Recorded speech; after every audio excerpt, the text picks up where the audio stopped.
Thank you for joining us. This is going to be really good.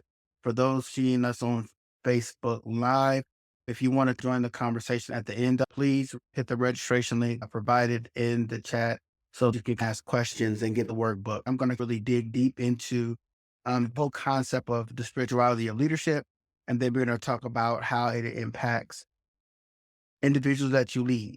So this is not a Bible study. There will be some scripture references. This is geared to individuals who are actually in the marketplace. You have a traditional job. You work in corporate America. You work out in industry, and you either are leading people or you're part of a team or you're aspiring to be a leader. If you are a leader in any sense of the word, that means you're a parent, a husband, a mother, you have children, you have family members, or you are someone that is a caretaker. The spirituality of leadership addresses all of these components.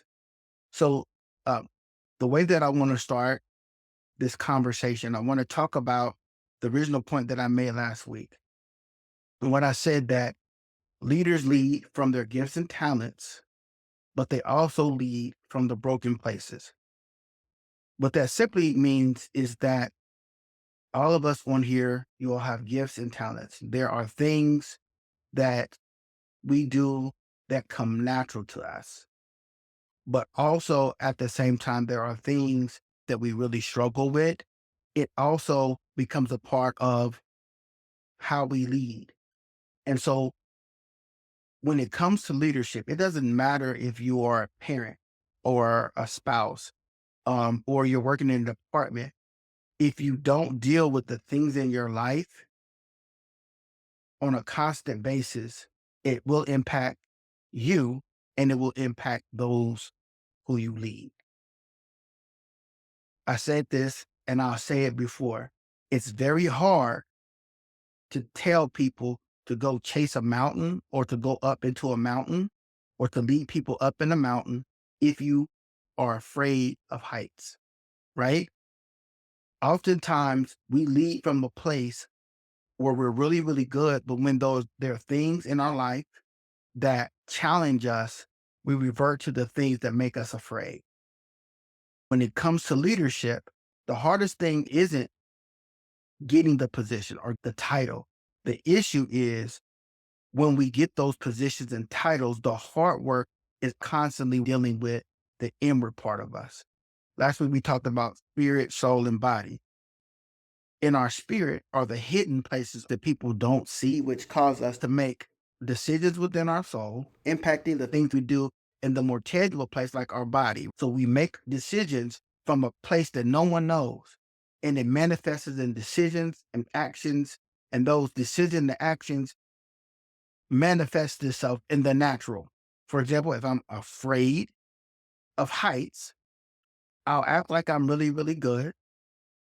But at the end of the day, in my heart, I'm afraid of heights. So I've come up with alternatives for me not to have to deal with climbing up heights. Okay. So we're going to start today with an activity. What I want you to do is take one hand, ball it up into a fist. Take your other hand and put it over top of that hand and squeeze it really, really hard. Now, try to open up your hand that's balled up into a fist with your hand clenched on top of it. Try to open that hand. Now, you'll typically find that it's a little bit more complex to open up your hand when you have your fist covered with your hand like this, right?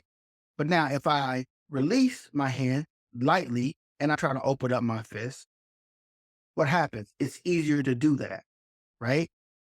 That's the spirituality of leadership. When you have your hand clenched over your fist, it's because the broken places are impacting the individuals you lead. The fist is the people you're leading. Your hand is how you lead. So the more you're freer in your life, the easier for the people underneath you are able to be free. When you think about that, something that seems kind of common, we talk about it, but I'm going to drill this home. Let's talk about us. We may have some level of trauma in our life, right? But I'm going to focus on two levels of trauma that are commonplace and how this impacts leadership.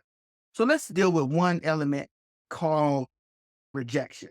Let's say you really struggle with rejection. Now, you don't tell people I've been rejected unless you're dealing with a counselor or a therapist. It's not something that you wear as a badge of honor, like, oh, in my life, I really deal with rejection, right? Because rejection is the inward place. No one really knows how much you have experienced rejection in your life. It's only individually or eternally that we know that this rejection does exist. So let's say you deal with in rejection. A lot of us have experienced rejection. You may feel rejected by an absent parent. You may feel rejection because when you were born, it wasn't expected for you to be in the world, or you were like um, a prom baby. It doesn't matter. You have this level of rejection in your life, and or you've had your parents reject you. You didn't know your dad, or you didn't know your mom, and you went through different systems in which you feel like no one loved you and cared about you, but you're here now, right? You're here now as a leader, or you're here now as a parent, and you're here now leading other individuals, but in your heart, you have rejection. You have the hurt and pain of rejection. You have the shame and the embarrassment of rejection. How does it hurt you as a leader? Or how does it hurt you when you are leading individuals, or you have people who are looking for you for guidance, wisdom, understanding? When you have rejection, you have distorted thinking about certain things, right? Number one, you may believe that you are not as productive or as good as someone else. When you see people that seem to be excelling, it's very hard to see the good that you do. You're always pitting yourself against whatever vision you have of yourself because of this broken place of rejection. It's very difficult for you to see the good that you do because of self-negative talk. I'm not as good. I'm not going to be whatever I done. And it's even worse when you attach it to the spiritual, or it's based on your faith and your belief. Well, I done missed God's mark.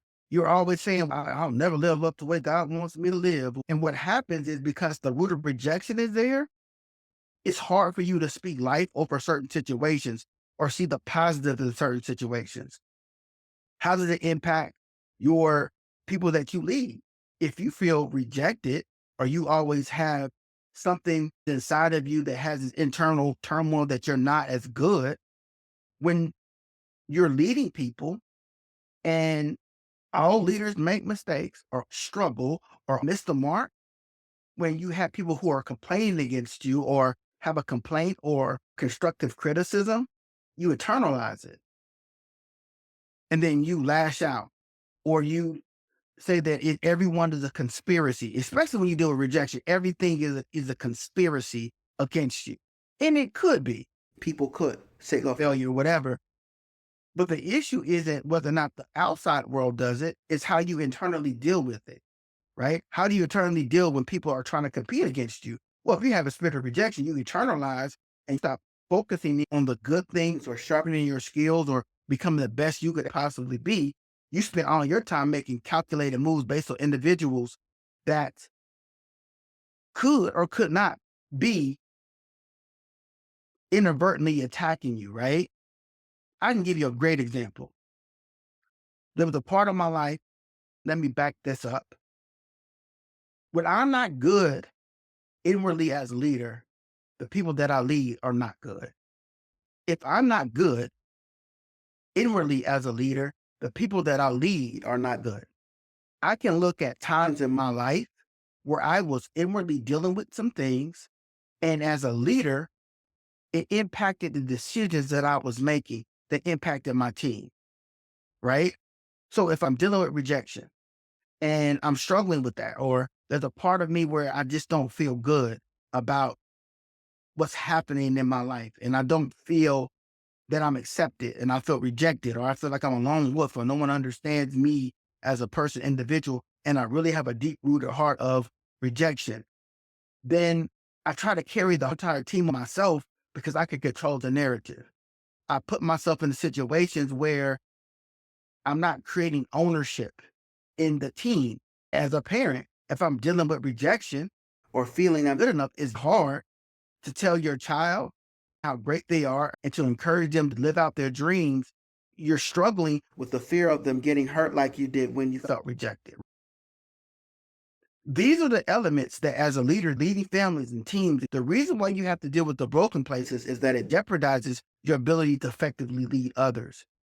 Rejection is one element. Rejection is twin with low self esteem. If I feel rejected and have low self esteem, they typically come together.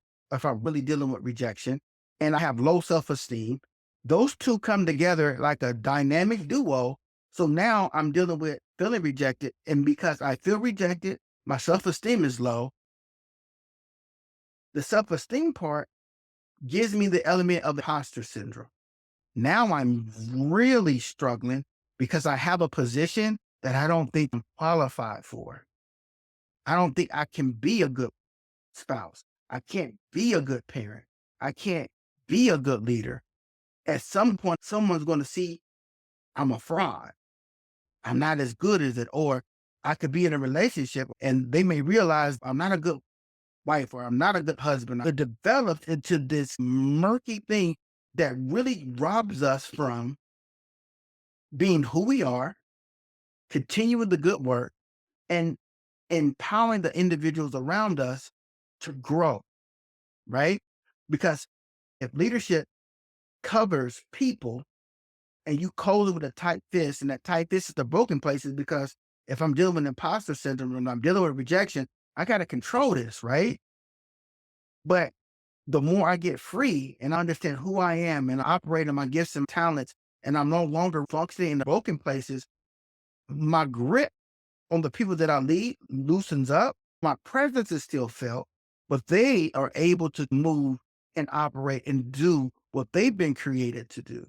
The more I got freer and came into my own and dealt with the broken places, the more I'm able to lead people into their gifts and talents. I don't have to control you. My responsibility is that my presence is felt. I'm able to nurture you to become the best leader you could possibly be. The same as relates to your children.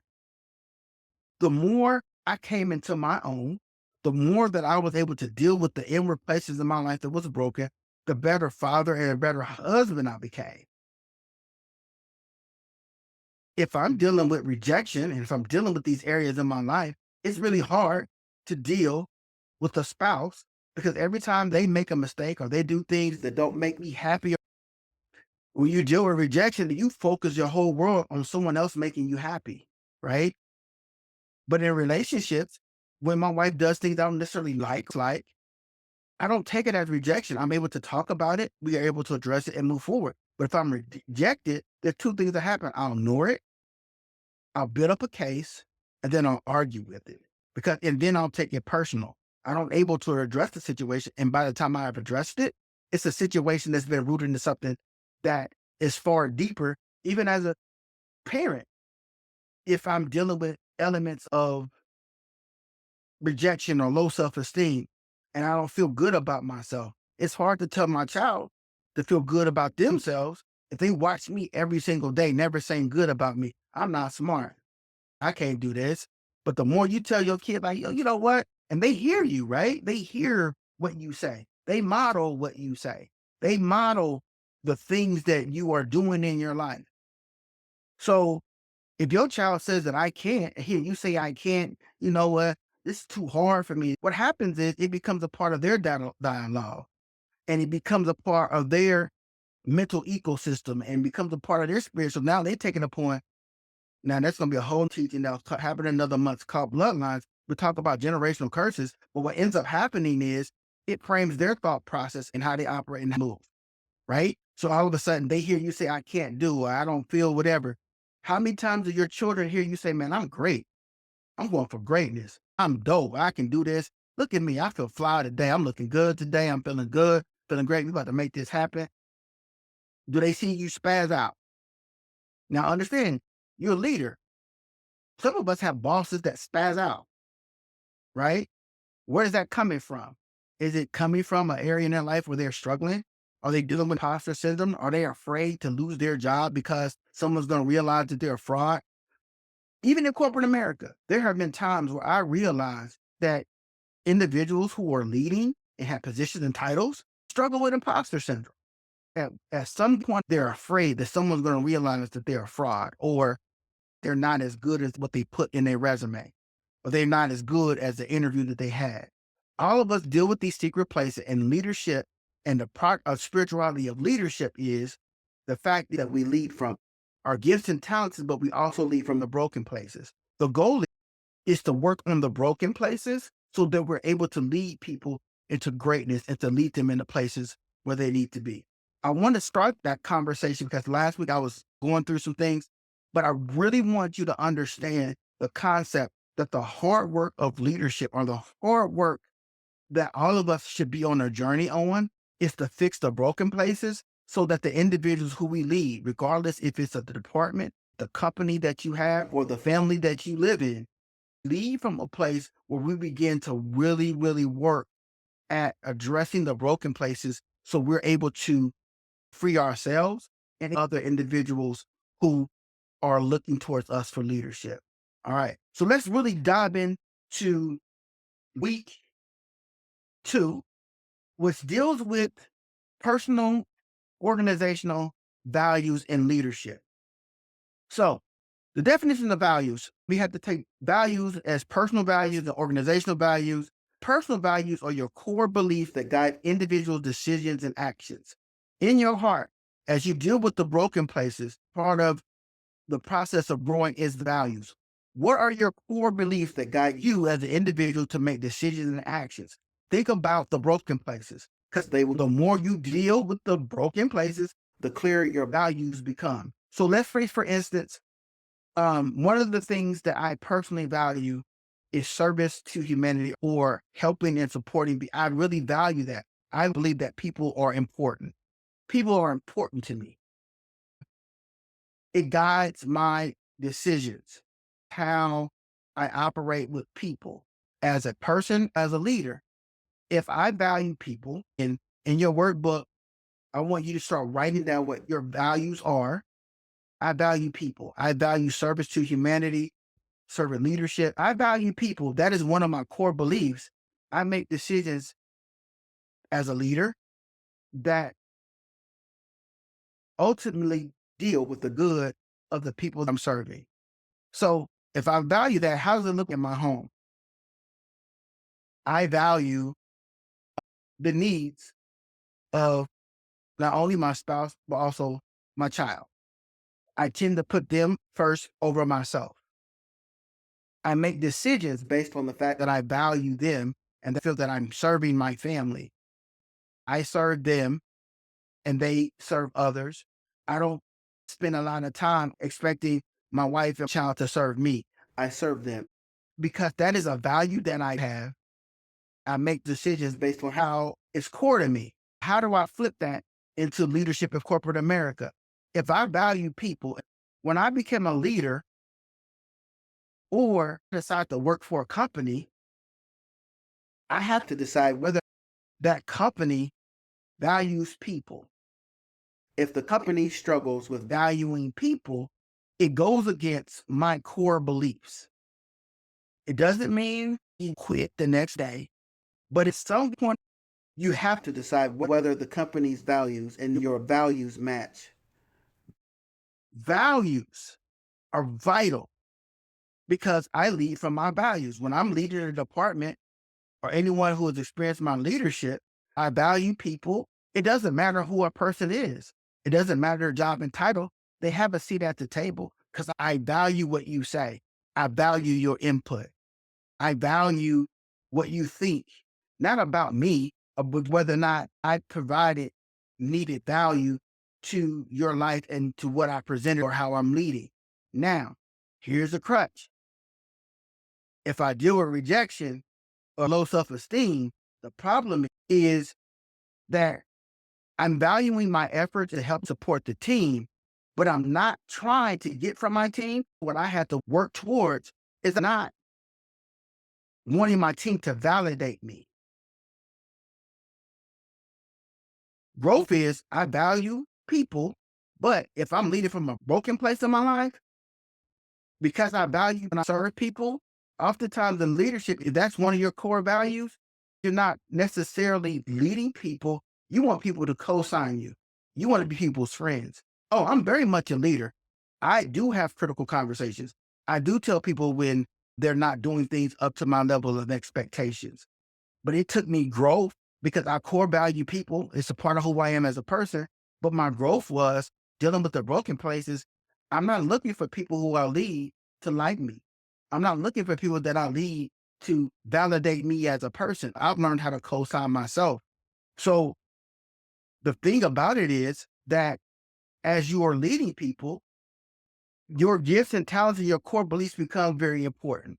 Now, if you work for a company who doesn't value people, that becomes a conflict, right? So understanding that you have to define your core values. When you are leading, you should ensure that you're leading from those core values. When you are leading from those core values, it's easier for you to thrive and grow people because you're leading from an authentic place. Now, if you work for a company that doesn't value people, there are pretty over people. People are just a means to an end. My industry, the industry that I work in, I can't do anything without people. I can't do anything without the people underneath me. So I have to ensure that they're good so that I'm good and then I'm able to push the agenda forward. Some industries, especially in detail manufacturing, don't really care about people as much. They think you should do your job. How many people have heard bosses say that? You get paid, you should just do your job. If you're paying some person, they should do their job. I get it. But at the end of the day, leadership requires to figure out why they are not able to do their job. What can you do to add value to their life to get them in a position to do their job? And if they can't do their job, it's okay to replace them. I've had some of the best resignations of individuals because I work with them. I try to help them. But at the end of the day, the critical conversation, this is not a good place for you. I'll help you along the way to find something that's more meaningful for you, but this is not going to work. And it's okay for that. But understanding that the ultimate thing, whatever your core belief, you lead from that place. So, why is this important? Values are the foundations of authenticity and trust. If you are not living from your core values, you're not going to be authentic, and individuals around you will not trust you.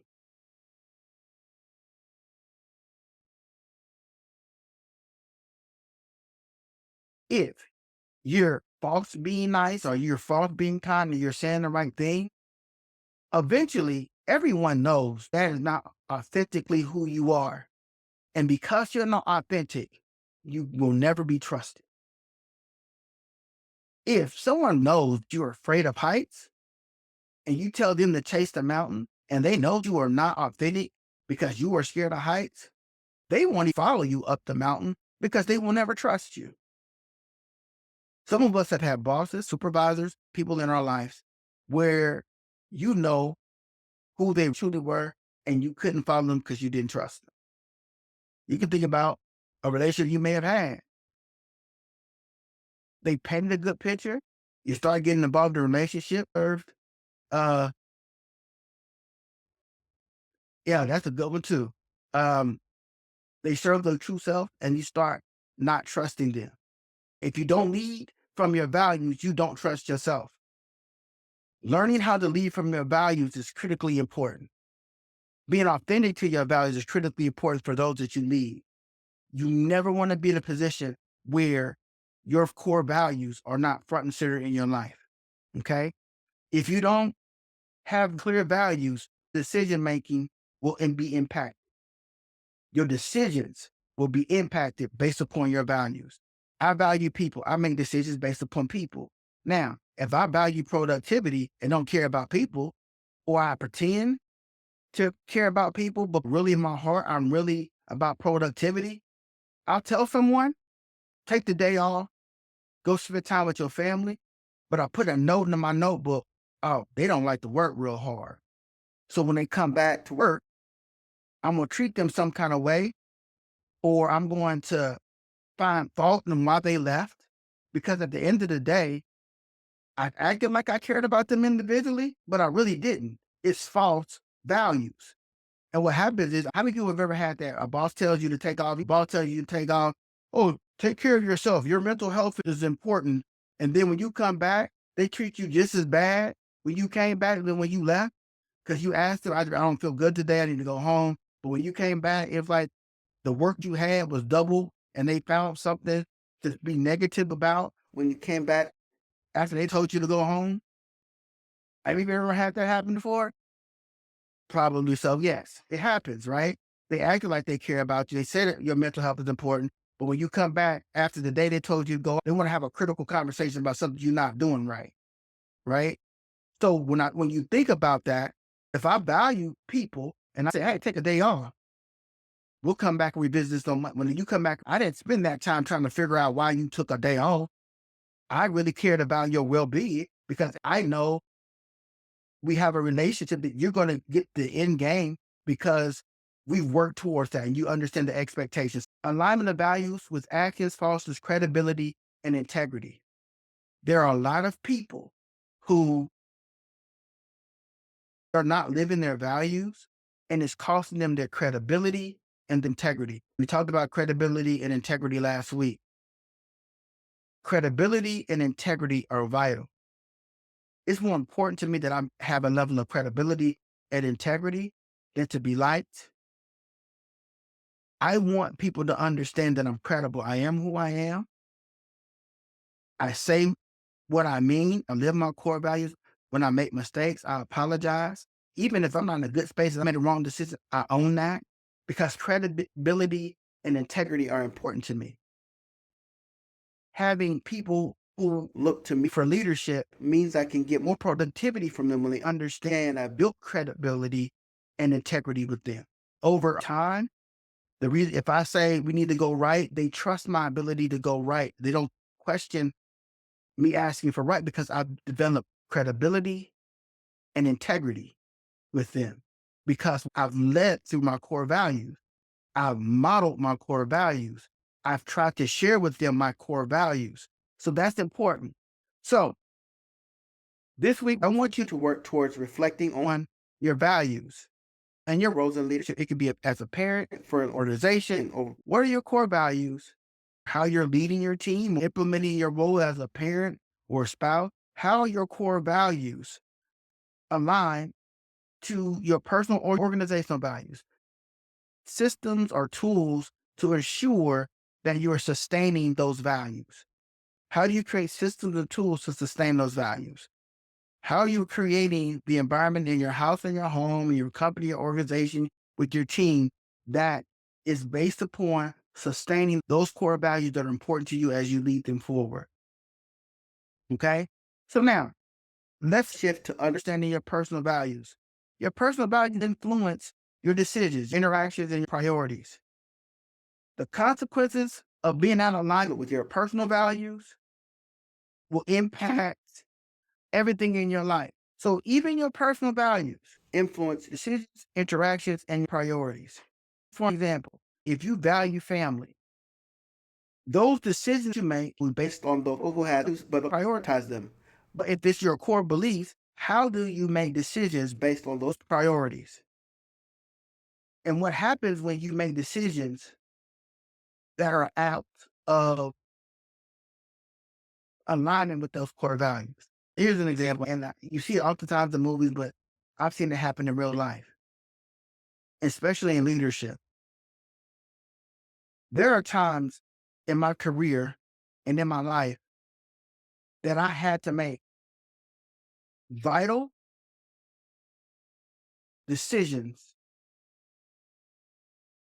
based upon my core values and not necessarily based upon at that time what I thought was going to be the best thing for myself, right? So here's an example. An opportunity comes your way that appears to be a once in a lifetime opportunity comes your way that's a once in a lifetime opportunity, but it impacts your core values about your family. A good example is you really believe in family and all your kids are young, but the job that you have always wanted to have requires you to spend a week at home and 4 weeks out the state, and all your kids are young. If you value family, but this seems like this is going to be a dream job, making you a lot of money, changing your kids with this new job. And this job is laid at your feet in the most inopportune time in your life where you feel like, man, if I don't take it enough, but your core value says that family comes first. Now, this test is put before your feet. If you take it, you know you'll be spend a week at home and 3 weeks out of state, seeing your kids through Zoom and television. There's consequences for those actions. Who's to say that it's not going to work or not? If your core value is home and you are put in a situation where you have to choose based on your value system and you choose family, you can typically live with yourself. I've had that happen to me numerous times. Opportunities came and I thought I really wanted them, but they went against my core values. This week, I want you to listen or self-talk or journal about time of your life where you've had to make a decision like that. And if you chose the route of your core values, how did it make you feel when you made that decision? If you chose to go against your core values, how did it feel when you have to live in that decision? I've done it both ways. I've chosen things that went against my core values, and it was not a good situation.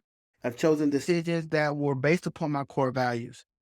I can tell you from a personal note how choosing your core values every single time gives you the peace about the decisions that you made versus going against your core values.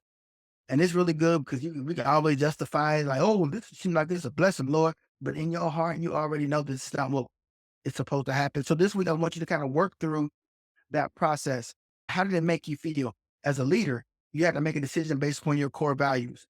Um, I've had to let people go that are really believed in their potential. How did it make you feel? What did you learn from that experience? And can you use that experience as an opportunity to use it as a guidepost? And I did. For since my career, I've been able to use those decisions when I made the right decision about my core values as spiritual and emotional guideposts. When situations come and I have to make a decision, I typically use those markers along my life to say, this has never failed me when I chose this direction. I'll go the direction where my core values are and lead from that and be willing to accept the consequences of choosing something that I feel is right for me. Now, we have a lot to cover, and I want to leave time the next 15 minutes for questions and answers. So this week, I really want you guys to go through the workbook.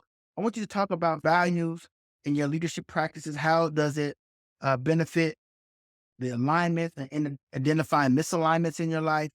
Talk about if you're in an organization, talk about your organizational values. I'm not saying the outward mission statement, but what you see and feel, the spiritual or cultural elements that can't be written on paper. What are those things? And whether or not they're connected or living up to their cultural expectations. Once you walk through that process individually.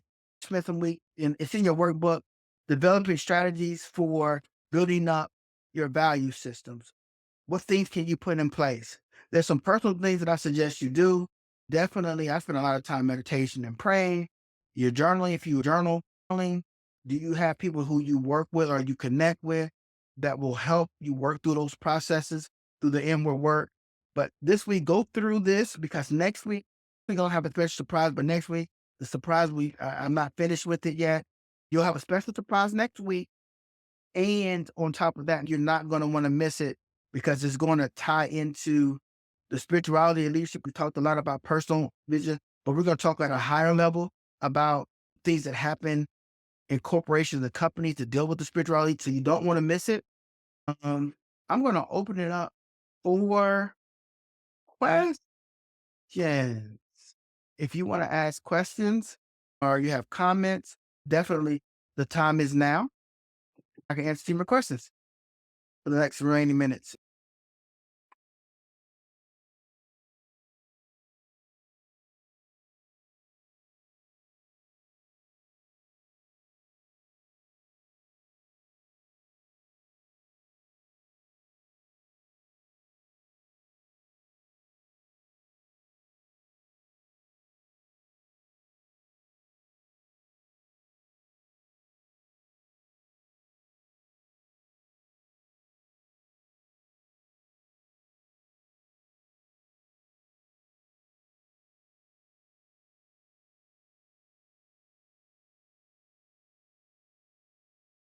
Credibility is really rooted in integrity. Integrity is being very consistent in your actions and the values that you live on a day-to-day basis. And what happens is it develops a bank account, right? A bank account. Credibility is something that is earned. It's not something that happens overnight. Dealing with individuals, deposits in the lives of people, deposits in the lives of individuals is all rooted in credibility, right? So every time I deposit it in someone's life, I'm bringing credibility to that. So at some given point of time, when I ask for a withdrawal, my account is good. Integrity allows for me to constantly deposit in the lives of individuals over and over again through integrity. But then what happens, I develop a level of credibility. So for example, if a person is a habitual liar, their credit's not good. They can't be trusted. If a person's word is not good, you lose credibility. If a person doesn't show up, they lose credibility. If a person doesn't even ask for an apology, their credit is bad. Credibility is something that you build up over time. People think that you don't build credibility with your kids. You do. People don't think you build credibility with your spouse. You do. You build credibility with every human being based on your actions and core beliefs and values. You develop credibility over time. But when you talk about credibility, it's really one of those things built up over time. It doesn't happen overnight. It comes with constantly depositing into other individuals, and it helps to build credibility. It can be through actions, through deeds. It's hard to trust someone that always blows up, is negative all the time, mean and nasty. Their credibility is shot. I yesterday spent time talking to some great leaders at a training and teaching them. And I said to them, oftentimes we expect things from other people that we don't even expect for ourselves. We have a litany of things that we expect someone to do for us, but we will never do it for anyone else. And then we wonder why our credit's not good with people because you expect someone to do something that you're not unwilling to do for yourself. Work towards your credibility with people. Being who you are, kindness, love, sowing into the lives of people. One thing about me, it's easier for me to develop credibility because I value people. I value people. So it's easy for me to develop that credibility because I'm constantly showing that I want to have good credit with people. So when I ask people to do something, it's easier for them to do something for me because of the level of credibility. Anyone else?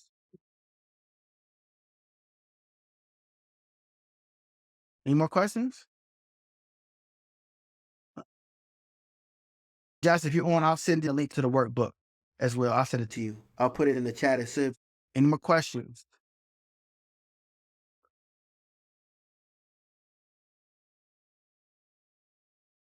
Cool. All right.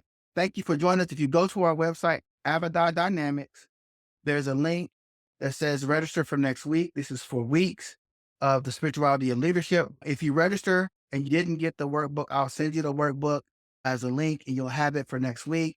Invite someone. I really appreciate you being here today. Hopefully it provided benefit. If you have any more questions, I will answer them. This is spirituality and leadership. We'll go over part 3 next week. Brandy asked the question, part 3 next week, and I'll answer that. How do you build your core values? Identify them first and then work towards them. It's a work in progress, and I'll address that in greater detail next week. Brandy, identify them first, then making sure that your life starts aligning with them, and then you'll start, and then we'll talk about the kind of phase 2 of that process. How do you build your core values? So next week, make sure you invite someone. This is free. I'm not charging, but I have a special surprise for anyone who joins me. Hopefully this has been beneficial, helpful. And like I said, for those on here, I'll send you out the workbook. It was in the chat today, but I'll make sure everyone on the call today will have it for next week. So invite someone. Next week we'll cover part 3, and then we have another week after that, but special surprise. Appreciate you guys.